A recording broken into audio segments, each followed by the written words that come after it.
If you were awake in 2016, you're aware of the water protectors who prayerfully fought private mercenaries and corporate police for clean water on unceded territorial lands of the Dakota Nation.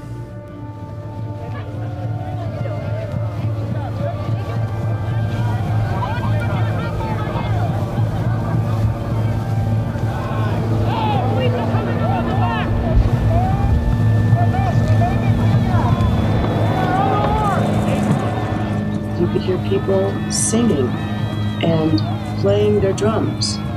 Yet I saw, the attacks with the water cannons and the pepper spray and concussion grenades and the bean bags. I never knew they make such an impact and bruise, and then the pellets they spray out and hit the other people who are around that person who got hit.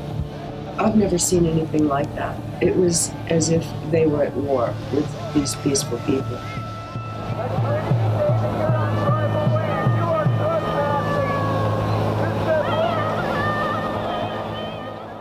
Standing Rock was a war zone. The United States versus the people of Unchimaka, our grandmother Earth, and their prayers.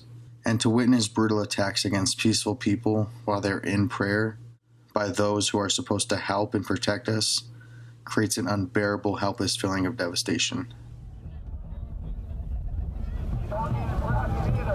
One thing I've learned this year is it's much different when you show up. It's much, much different when you witness something in person. I mean, the main thing that I took away when I visited the first time was not the police brutality that I witnessed. It was that I wished I had come to Standing Rock before all of this happened, because the things that really changed my perspective, the things that really influenced me were the ceremonies, were the everyday life.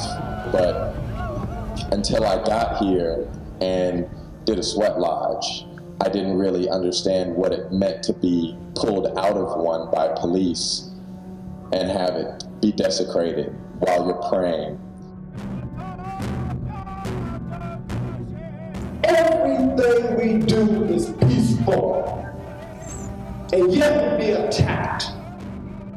At what point will we have the right to defend ourselves? What will it take? How much pain must we suffer before we say, you know what, I have a right to protect my child from your murderous act? From 1892 to 1960, there was 3,445 lynchings. But if we even break that down, what we find is that there were 2 lynchings a week. Now we need to ask a question. How does that compare to what's happening today with the police department? On average, 1,000 to 1,500 people die every year at the hands of the police. So what I'm saying is that police killing today is much more devastating in the last days of lynching. We have to understand that this is, yes, racism now, but the core of this is greed. They are willing to put their own children's destiny on the line for their own greed. When you're dealing with people like that, those are folks who are not stable because they have the science like we have the science. You see, the pipeline wasn't originally coming this way, but it was rerouted this way because it had no regard for the people. But months before, these children literally put their lives on the line in April, Brother Caceres in Honduras was assassinated for the exact same thing. And there are folks all around this planet, indigenous people, who are being killed fighting against Chevron, Exxon, Sunoco, BP, whatever you want to call it, they are fighting against them all over this planet. I come from a place called Hobbema, Alberta. Hobbema, Alberta has been ravaged by oil companies forever, ever since I was young. We can't even drink our water. I hope everybody around there understands that. We can't even drink our water where I'm from because of oil fields, because of oil digging and drilling in it, and everything just getting polluted. My wife is from Manitoba. The hydro The hydro dams and everything there are just killing every single thing that water provides. You understand? That's why we are here, to lend our voice and lend our love to all of y'all. You know what I'm saying? Because this ain't just a native thing. He's absolutely right. This is not just a native thing. If you drink water, this fight is for you. We all need water, and that's the key thing here. It doesn't matter what color you are or where you come from. Water is life. We all need water. You know, in Lakota culture, we believe that the earth created everything out of herself. And the earth has 4 children. The 4 children, the first child of the earth, the most esteemed child, is Mato, the bear. And the bear is a 2-legged like us. So there's the 2-legged, there's the 4-legged, there's the winged, and there are the moving and growing things. And these are all of Earth's children. So in reality, we're not all any different races. We're all the same. We're 2-leggeds. We say that we are 2-legged and we have hands because we all have the power of choice. We have the ability to make choices unlike anything else that lives. There's one universal underlying constant in all conflict, and that's separation, you know? You might be short and I'm tall, so you think you're different than me. You might be a woman and I'm a man, so you might think you're different than me. Or you might be a different ethnicity or a different skin color, and you think you're different than me. But really, we all live under the same sky. We all breathe the same air. And that's what we got to see. And I see us out there, we doing this peacefully. We doing it out of love. So it's pretty clear who's doing it out of fear. It's them. Because you can be fearful without being angry, but you can't be angry without being fearful. Fear drives anger, you know what I mean?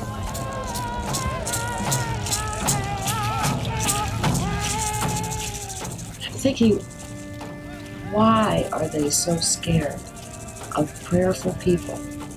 People who are the original environmentalists. You all know how to take care of the land, how to take care of the water, how to take care of your next 7 generations. We protect our people, that's what we are doing this. This is the time right here. Our next 7 generations, that's what it's about. We live in our children's past, and it's up to us to protect the water and ensure a clean future for our children. They are the ones standing up all over the world. They are the future, and it's up to us right now to protect and secure that future and fight alongside them and for them and for the next 7 generations. The American dream, the Constitution that was written by white men, did not have in mind people of color. So I will say that I've learned from you and from everyone else who has been in the struggle for much longer than I have, that this country is being forced to be made better. It was not created great, right? And sometimes I hear, man, America seems more divided than it's ever been. And that's bullshit. Because we've had slavery, we've had segregation, we've had genocide. But the other important part is segregation didn't end when all white people agreed that segregation should end. Right? It ended when enough people stood up, enough critical mass, additionally, standing alongside people of color, stood up and said enough is enough, right? Because the thing is, ultimately, if enough people, if the people that said, that understood why we're here today and why you guys are doing the amazing things that you're doing, if enough white people that said Black Lives Matter got out into the streets in a rally and put their resources and took a risk, we'd be much further along on this journey. Right, so it's not enough to say that we support these things, not enough to post about it on Facebook. We have to be out there, we have to be putting our bodies on the line because you've been putting yourselves on the line and risking so much. And I want to say I'm so grateful to you because you all have taught me what it means to be a great American. I came up here with a very dear friend of mine. We were hosting an English author and his visit up here, and she was talking to this man, and he was expecting to hear things about beads and feathers, and what he heard was things about environmental racism, oil pipelines, and treaties, and he was taken aback by all of these things that he was hearing, but nonetheless, I met a woman who used to work for the tribe, and her name is LADONNA ALLARD. I was very moved by the words that she had said, and she put something on Facebook, and she said, we need all warriors, all people to the front. and I was there 4.5 hours later.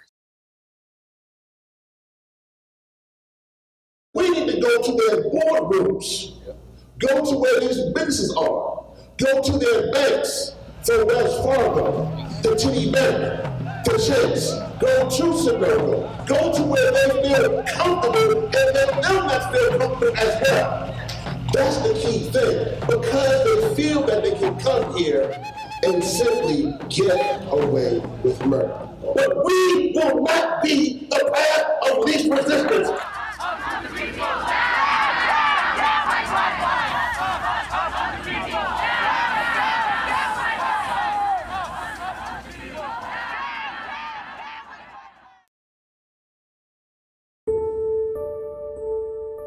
I asked the tribal chairman, David Achambeau, where did the strategic focus on water come from? And he said it was the young people who said, we have to fight for the water, and we have to fight prayerfully, but we have to fight. And it was the young who ran to Washington, and that experience of the running was what made a lot of people aware of Standing Rock.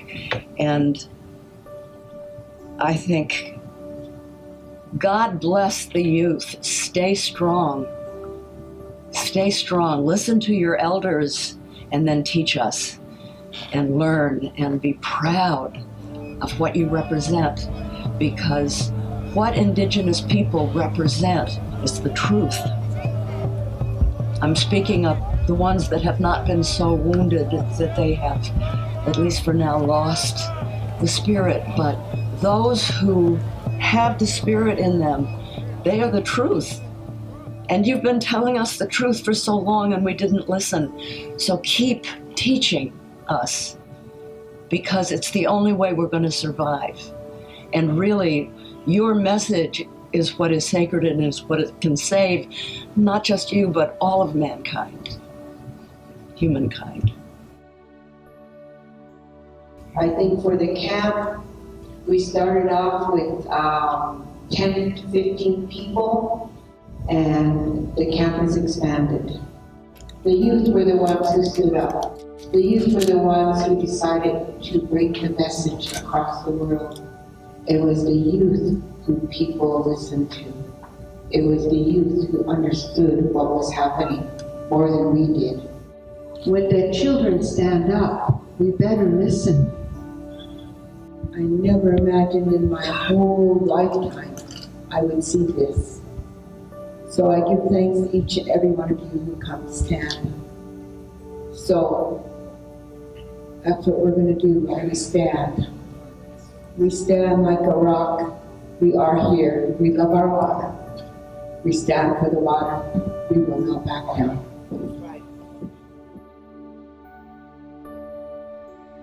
You cannot kill evil with evil. You can only kill it with good and with love, and that's the only way to stop it. And so just these young people talking about love and having to stay in a peaceful way, that's real. These directions were given from the spirits in a ceremony on the way that we have to behave here. And I think it's an amazing thing when you come to camp. The power of prayer here is amazing, and I think that this is an example to the world of how people can live together. I want to say to you young ones, thank you so much. We need you.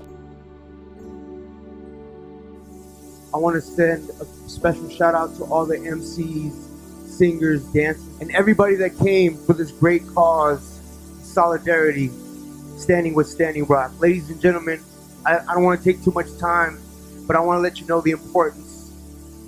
Why I'm here. It's because I want to make a difference within our community. I am Shoshone and Hopi and Mexican, but most of all, I am a human being. And I want to make sure that we preserve Mother Earth. So I will do anything in my power to let the world know exactly how we stand together. We are united as one. I brought my son Josh, who's 23 years old, because I'm trying to show my seeds, my children, how important it is to be engaged, how important it is to be active in our communities and do our part. We're not just artists, we're not just entertainers, we're human beings, and we're proud to be Native. Everybody in this building, in this gym, we're all related. We're brothers and sisters. We're family. When the Creator looks into this room, this gym, He doesn't see who's more talented or who's better looking or who has more money, who's educated. He just sees His children that He all loves unconditionally. Loves you more than you can ever imagine.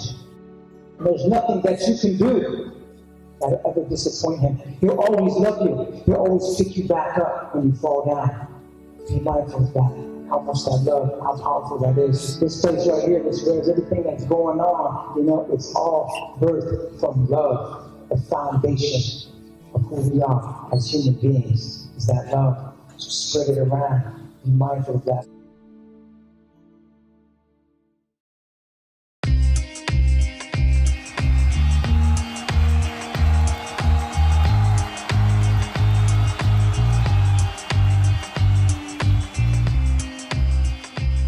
Standing Rock evoked the spirit in a lot of people across Unchimaka, and they came to the front lines to spread their love and support the youth in the fight for clean water.